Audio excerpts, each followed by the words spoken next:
Hello everybody, my name is Manues and welcome to another Eternal news video. Today I want to talk about the first two spoilers. This one has been around for a couple of days already, so a lot of you might have seen it already, but I wanted to discuss it anyway, and then I'll show you the latest spoiler for anyone that hasn't seen it yet. Stay tuned, it just popped up on Reddit a couple minutes ago, like last half an hour or so I think. So, first of all, let's take a look at this card. So, the card that this sort of compares to easily is Death Strike. Except it loses some flexibility in which units it can kill, while gaining some flexibility by being able to also take care of most of the annoying relics in the game. So that's kind of a big deal. Also, it's easier to play in decks that are Xenon because Time Shadow is usually easier supported than double cost of a single faction, like double Shadow in the case of Death Strike. It's also a fast spell like Death Strike, so that's pretty important because that makes it pretty reasonable against relic weapons, among others Auric Runehammer for example, which otherwise often generates an auto 2-for-1 even before you can kill it.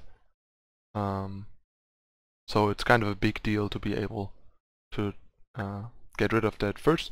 The problem with this card is the same as with Death Strike, or even a little more pronounced here. The best you can get is even. Usually in cards, and especially in power spent. Because everything you kill at best costs 4. So you always spend 4 and at best you gain 4 power. So that's like the big problem of the card. Basically it's gonna be a very tempo inefficient card. But it's good flexibility. It gives you a decent main deckable out to cards like Obelisk or Chalice for example, which are two of the like most impactful and popular main deck relics that people sort of want to or need to deal with. Although the point is sort of that right now all the decks that could support this, mostly Xenon Killers, is the only deck that plays Shadow and Time in the same deck. There's like no good 3-faction deck that is like Shadow Time. Don't really want this, like Xenon Killers doesn't really care about opposing relics. So that is definitely a problem, but not a big deal since we're gonna get a whole bunch of Xenon cards, so Xenon isn't even particularly defined right now, so there will be likely at least one other like major Xenon deck most likely coming out of the new set, or maybe even like multiple 3-faction decks with Xenon as part of it, and also the card is reasonably well splashable in decks. Like it could very well happen that say Felon Control starts splashing Time for this card rather than splashing Fire for other options, if there's like other things that make splashing Time appealing for example. And yeah, the card is decent, but it's not that big of a deal, especially because of the like tempo concerns and that it's sort of limited on like early to mid game units. But it's a good thing to have some more answers to these things, and especially Time and Shadow so far had no good options for dealing with relics. Time only had like very mediocre, like basically the worst relic removal in the as a sideboard option in tournaments, because it's not like DK is not very main deckable, and Shadow has like no removal for it. Only has like preemptive answer and sabotage. So it's good that it exists, and it will see some play, but it's not like a super big deal. But I like the design. The card is pretty reasonable, pretty balanced. It's a bit on the safe side with the 4/4. Maybe they could have like pushed it a little further and could have gone like for a 3 cost, covering 4 or less, to give you at least like some potential tempo advantage or whatever. That would have been nice, but I can see why they went for what they went, because they also don't want the environment to get too hostile in like main decks for relics, I think. But yeah, that's kind of a cool card, nice artwork. Gives us an idea in what direction Xenon is going. Sort of what I would have expected, I think, sort of like this well-rounded, robust, mid-rangey type thing, being able to like deal with stuff and sort of in a bit of a direction of what Xenon Killers is already doing, I guess. Alright, so let's take a look at the new spoiler. There we go. The first Skycrack card spoiled. And it's a pretty sweet one, I think. Calderan Cradle, as you can see, costs 4 power, 1 of each influence. It's a relic that can be killed by Banish, and I think this might potentially be one of the cards why Banish needs to exist, because this card could turn out really powerful. But it only could. It might also just fall short of short of being good enough. Like 5 spells is quite a bunch, but it is really nice in the sense that you can play like a bunch of cheap spells early, then play this and like play another spell on turn 5 and get your first dragon.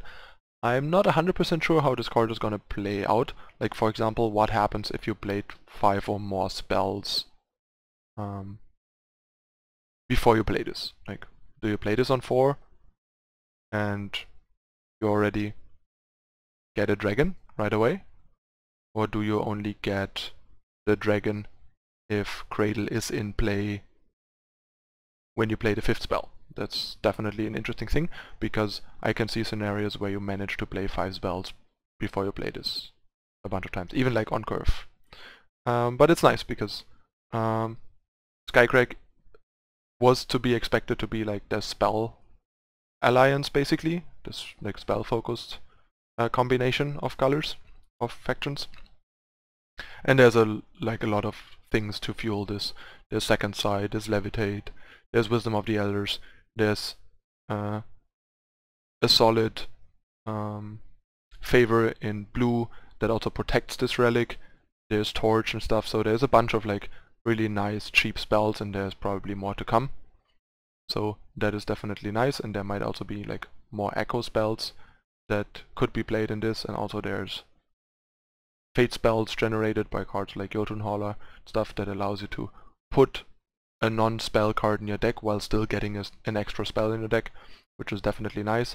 And that's another thing that kind of synergizes with cards like Tundra Explorer, that wants you to have more cards in your spells in your deck. So this could very well turn into like some really cool, like sort of reactive spell heavy, velocity heavy Skycrack spell control or tempo deck, probably more control-ish deck, or even in like a 3-faction control deck. Like for example, Icaria Blue might maybe become like a bigger deal with this card and turn from like Icaria Blue into like Cradle Green or whatever.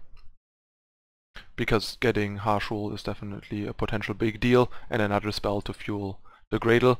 Although the problem is probably if you Harsh Rule and the Harsh Rule triggers Cradle, I think you would probably get the 5/5 dragon before the Harsh Rule resolves, so the Harsh Rule rules away the dragon, so you have to be aware of stuff like that.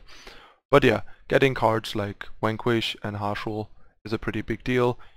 There are other cards that can be nice, like Privilege of Rank and the Green Favor, to have more spells that do stuff for you, and having a good cheap fatty removal in Vanquish that also is a spell is pretty nice. So this might actually make like Fire, Justice, Primal control into a real deck as one option if like Mono Skycrack doesn't work out. But yeah, all in all, I think the card's really cool and pretty interesting.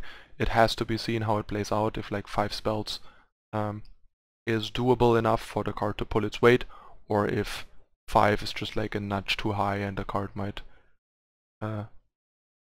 more like okayish but not truly good enough to like build a deck around it and rely on it, because it takes too long to get enough value out of it. that has to be seen. But I'm pretty excited about the card because I think the design is sweet and interesting. We just like basically, I would need to play with it and with a shell built around it to see how good of an engine the card turns out to be in the real world, basically. But yeah, I also expect to see a bunch more like echo spells to support this type of thing in Skycrack colors, because it seems like Skycrack could be one of the like echo spell heavier combinations, while Elysian is more like unit echo. So we'll see how that pans out. Definitely a cool spoiler, and I'm excited to like build around this card and try it out.